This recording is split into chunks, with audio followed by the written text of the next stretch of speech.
I hope आप सभी अच्छे होंगे। Welcome back to my channel, this is Priya और आप सभी का स्वागत है हमारे इस नए प्लेटफॉर्म साइंस टॉप पर।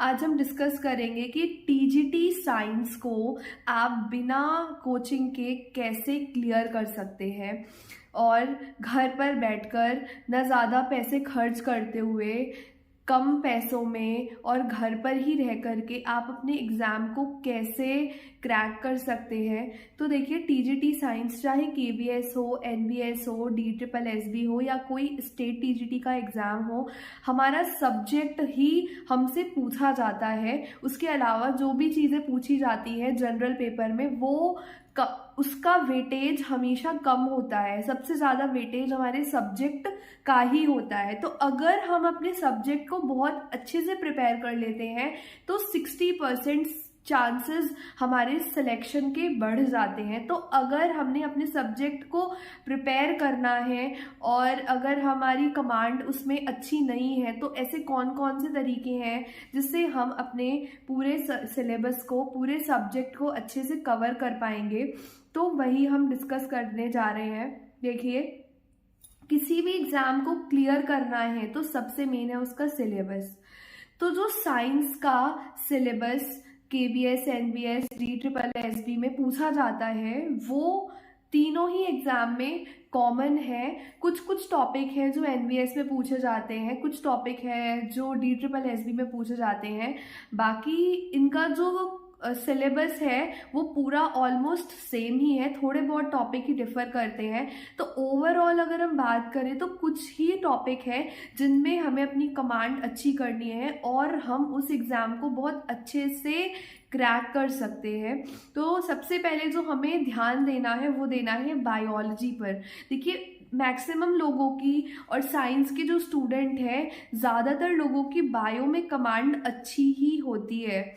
ऐसा हमेशा पॉसिबल नहीं है, पर हाँ, ऐसा मैंने देखा है कि चांसेस है सब्जेक्ट जो बायो का है उस पे लोगों की कमांड जनरली अच्छी होती है फिजिक्स के कंपैरिजन में। तो आपका पहला काम है अपने बायो को कंप्लीटली अच्छे से प्रिपेयर कर लो। आप जितना टाइम दे सकते हो, जितनी अच्छे से होलिस्टिकली उसे कंप्लीट कर सकते हो, आप वो कर लो। उसके बाद आप अपनी जितनी भी एनसीईआरटीज है उस पर ध्यान दो। एनसीईआरटीज कौन कौन सी पढ़नी है? 9th, 10th और 11th 12th में भी हमें वो टॉपिक्स देखने हैं जो हमारे 9th में और 10th में पूछे जाते हैं।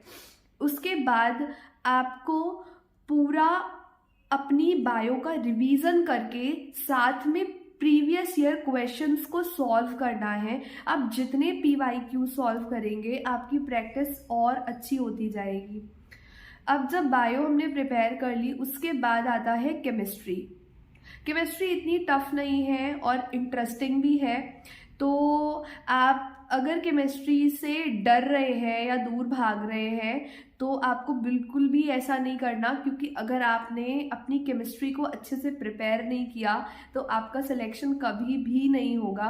तो आप अच्छे से केमिस्ट्री के सारे टॉपिक्स पढ़ लीजिए, जितने भी टॉपिक्स एनसीईआरटी में दिए हैं 9th 10th की एनसीईआरटी में, और थोड़ी बहुत 8th के भी 7th के भी टॉपिक हैं वो जो अलग अलग सिलेबस में पूछे जाते हैं। कहीं कहीं पर पॉलीमर्स वाला चैप्टर है जो आगे 11th 12th में पूछा जाता है, या फिर वहाँ पर है, वो आपको थोड़ा सा पढ़ना पड़ेगा क्योंकि डीट्रिपल एसबी में और जो अभी ईएमआरएस का एग्ज़ाम आया था वहाँ पर भी आपसे पॉलीमर्स के कुछ क्वेश्चन, ज़्यादा क्वेश्चंस तो नहीं थे पॉलीमर्स के, लेकिन हाँ एक क्वेश्चन था पॉलीमर्स का।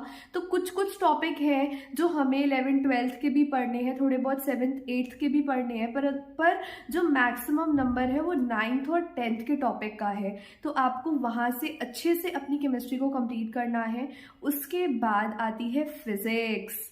फिज़िक्स, हाँ मुझे पता है कि मैक्सिमम लोग फिज़िक्स से थोड़ा दूर भागते हैं और डरते भी हैं, लेकिन वो इतनी भी डेंजरस नहीं है। क्योंकि देखो, हमें कोई आईआईटी का एग्ज़ाम नहीं देना, हमें कोई नीट का एग्ज़ाम क्लियर नहीं करना, हमें सिंपल टीजीटी साइंस को क्लियर करना है। तो यहाँ पर जो फिज़िक्स के क्वेश्चंस हैं वो उस लेवल के नहीं हैं जो आईआईटी या नीट में पूछे जाते हैं। तो सिंपली हमें करना क्या है, हमें 9th की सारी टॉपिक्स को, जितने भी 9th में टॉपिक दिए हैं फिजिक्स में, कंप्लीट अच्छे तरीके से हमें वो पढ़ने हैं। फिर 10th के सारे टॉपिक्स पढ़ने हैं और उसके बाद हमें कुछ 2-3 चैप्टर्स हैं जो हमें फिजिक्स के पढ़ने हैं 11th और 12th से। कौन कौन से? पहला तो जो इलेक्ट्रिक करंट वाला चैप्टर है, इलेक्ट्रिसिटी, उसके बाद magnetic effect of electric current, ये 2 चैप्टर्स बहुत इंपॉर्टेंट है। और तीसरा कभी कभी जो पूछ लिया जाता है वो है रे ऑप्टिक्स के चैप्टर्स है, रिफ्रैक्शन और रिफ्लेक्शन वाला, वो आपको थोड़ा सा 11th-12th से पढ़ना है। ज़्यादा आपको 11th-12th पर नहीं जाना है क्योंकि फिजिक्स का जो सिलेबस है 11th-12th का काफ़ी टफ भी है, और मैं कहूँ आपसे इतना पूछा भी नहीं जाता। अगर आपने 9th-10th की चीज़ों को प्लस थोड़ा बहुत 11th-12th का अच्छे से पढ़ लिया है तो आपका ये पूरा एग्ज़ाम बहुत अच्छे से होने वाला है। उसके बाद जब हमने बायो कर ली, हमने केमिस्ट्री कर ली, हमने फिजिक्स कर ली, उसके बाद हमें क्या करना है? उसके बाद हमें करना है रिवीजन रिवीजन रिवीजन। हमें सेम टॉपिक्स बार बार पढ़ने हैं। और आजकल फिजिक्स से हमें डायरेक्ट क्वेश्चंस नहीं पूछे जाते, वही टॉपिक जो हम पढ़ चुके हैं, जो हमने पढ़ा है, उससे ही थोड़े बहुत हमसे कंसेप्चुअल क्वेश्चंस पूछ लिए जाते हैं। जैसे अभी कुछ क्वेश्चंस ईएमएफ से पूछे गए थे, वैसे ही वो टॉपिक ज़्यादा टफ नहीं है, लेकिन कंसेप्चुअल क्वेश्चंस पूछने की वजह से हम कभी कभी डर जाते हैं, सॉल्व नहीं कर पाते हैं। तो हमें कुछ बेसिक कॉन्सेप्ट्स हैं उनको क्लियर कर लेना है।